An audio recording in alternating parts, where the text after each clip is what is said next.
WWDC is less than a week away, and the single biggest question hanging over it is Siri.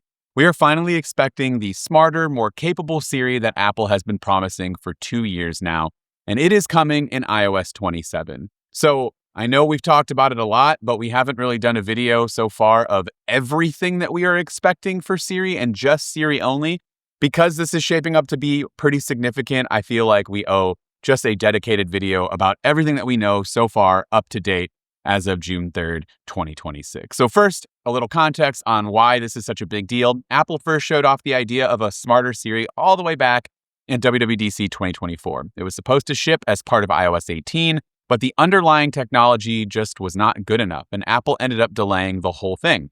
Now, 2 years later, we're expecting that long-awaited version of Siri to finally arrive in iOS 27, and because Apple has had all that extra time, the rumors suggest we are getting even more than what was originally demonstrated. The headline is that Siri is going to be able to actually draw on your personal data to get things done. The first piece of that is personal context. Siri will be able to dig into your emails, messages, files, photos, and more, learning about you so it can help you find things and complete tasks. Apple's own examples paint the picture. You could ask it to show you the file someone sent you last week, find an email where a friend mentioned ice skating, pull up a recipe someone texted you, or even ask it for your passport number and have it surface all of that information for you quickly and easily. Now, before we continue on with the rest of this video, I do just want to take a quick minute to shout out today's sponsor, ESR. If you're using an iPad for work, content, or just everyday stuff, these are two accessories that genuinely upgrade the experience in a pretty big way. First up, screen protectors are pretty important, and the ESR UltraFit Armorite screen protector is awesome. And the biggest thing here is just how easy it is to install. It uses this UltraFit tray, so all you do is you place your iPad in, pull the tab, and you get a perfect fit in one pull with no bubbles or dust, thanks to the built-in dust removal strip.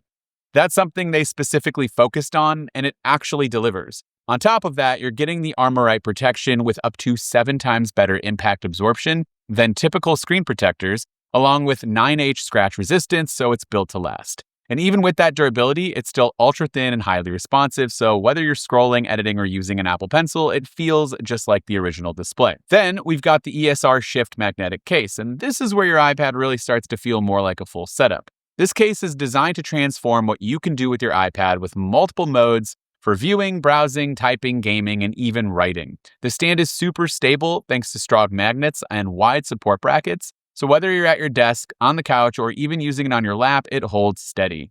You also get portrait view, which is perfect for FaceTime or reading, and one of my favorite features is the detachable back case so that you can quickly switch to a more handheld experience if you need it. And of course, everything connects magnetically, so it's really easy to just snap it on and off whenever you need to. So, when you combine both of these, you're getting serious protection along with a much more versatile way to use your iPad day to day. And if you want to learn more about ESR, click the links in the description down below. Thanks ESR for sponsoring this video. The second piece is on-screen awareness. This lets Siri actually see what is on your screen and take action on it. So if someone texts you an address, you can just tell Siri to add it to their contact card. Or if you're looking at a photo, you can ask Siri to send it to someone without doing any of the manual steps yourself. And the third piece is deeper app integration. Siri will be able to perform actions in and across apps in ways it simply just cannot do today. Think moving a file from one app to another, editing a photo and then sharing it, getting directions home and sending your ETA and messages, or drafting an email and then sending that as well. Just multi-step commands that you just can't do right now. And this isn't just Apple's own apps either. Developers will be able to expose their apps features to Siri, so third-party apps can tap into this too. Now here is the part that really changes what Siri is. Apple is also turning Siri into a full-on chatbot, something that you can go back and forth with the way you would with any chatbot right now like ChatGPT or Claude. It will be built into the operating system at a system level, and there will also be a dedicated Siri app for longer conversations. It will do the things that you expect from a modern chatbot, like searching the web and summarizing answers, reading and summarizing documents you upload, and even generating images and helping you write documents. But the thing that sets Siri apart is the personal data access that we all just talked about.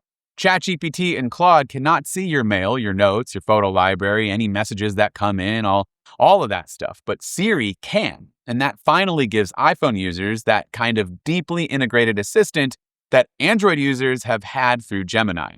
It will also handle multi-part questions, remembers what you asked earlier, hold context across a conversation, and just remember details about you.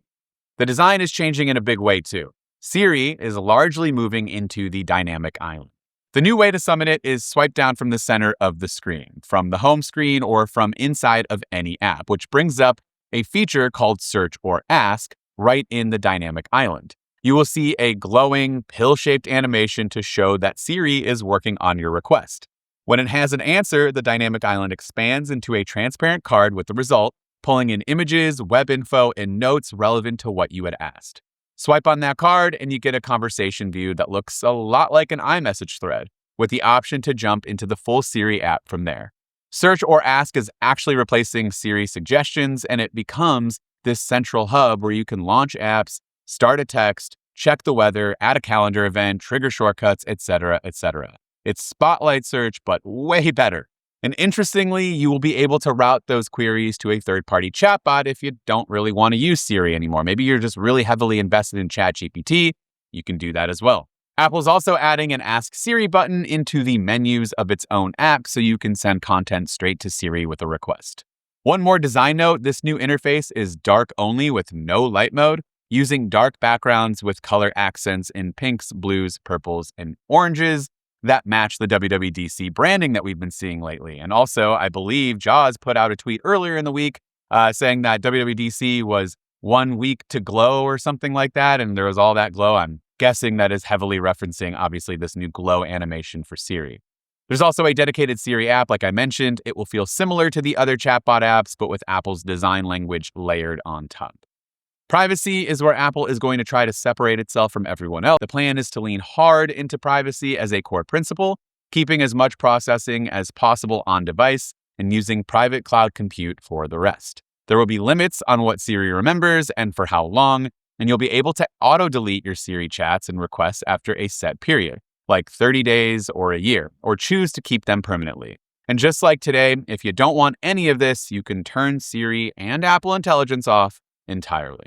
Apple's also opening up Siri to rival chatbots. This expands on the existing ChatGPT partnership, with plans to let services like Claude and Gemini work with Siri too, so you can send your questions to whichever assistant you prefer. You will pick these through new extension options and settings, and there is going to be a dedicated extensions section in the App Store for choosing a third-party AI app. Siri stays the default for Search and Ask, but you will be able to swap in another chatbot if you want to, like I mentioned earlier. And you'll even be able to set third-party services as the default for Apple Intelligence features like writing tools and image playground. Apple's also planning to let you use a third-party AI voice, so there will be an audible difference between a Siri response and a response from your chosen chatbot. And here is a detail that a lot of people might not know, although we have talked about it quite a bit. To actually get this version of Siri working, Apple partnered with Google. Apple signed a multi-year deal to use Google's Gemini models and cloud technology to power its next generation of Apple Foundation models, which means Gemini is under the hood for smarter Siri and future Apple Intelligence features.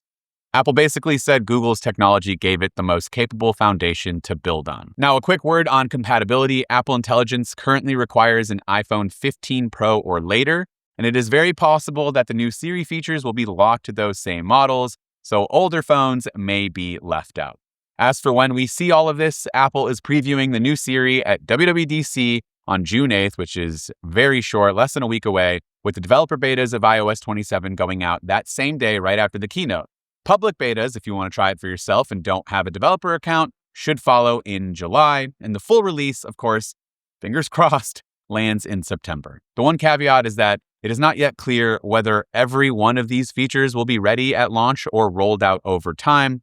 Guess we'll find out on Monday, but that is everything that we're expecting from Siri in iOS 27. After 2 years of waiting and a whole lot of broken promises, hopefully Apple can deliver everything that we want this time. But would love to hear from you in the comments down below.